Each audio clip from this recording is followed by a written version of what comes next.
নমস্কার বন্ধুরা, কেমন আছো? আশা করছি তোমরা সবাই ভালো আছো। আমিও ভালো আছি। আজ তোমাদের কাছে একটা নতুন রেসিপি নিয়ে চলে এসেছি, চিংড়ি সর্ষে পোস্ত। একবার এইভাবে ট্রাই করে দেখবে, অসাধারণ রেসিপি। লাইক, কমেন্ট, শেয়ার করে দেবে, সাবস্ক্রাইব করে পাশে থেকো প্লিজ প্লিজ বন্ধুরা। চলো বানিয়ে দেখাই। লবণ, লঙ্কা, হলুদ দিয়ে চিংড়ি মাছগুলো মেখে রাখবো। আদা রসুনের পেস্ট বানিয়ে নেব। কড়াইতে সর্ষের তেল গরম বসিয়ে দিয়েছিলাম, ওর মধ্যে চিংড়ি মাছগুলো দিয়ে দেব। খুব বেশি ভাজার প্রয়োজন নেই। যখন এইভাবে হালকা কালার চলে আসবে তখন নামিয়ে নেবে।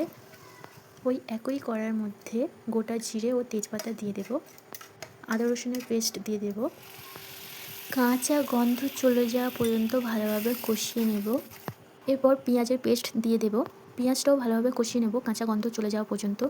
লবণ, লঙ্কার গুঁড়ো, হলুদ গুঁড়ো, টমেটোর কুচি দিয়ে নেব।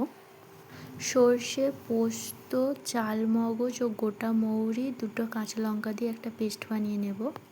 ওই পেস্টটা দিয়ে দেব মশলার মধ্যে, ভালোভাবে কষিয়ে নেব। স্বাদ অনুযায়ী চিনি দিয়ে নেব, পরিমাণ মতো জল দিয়ে দেব।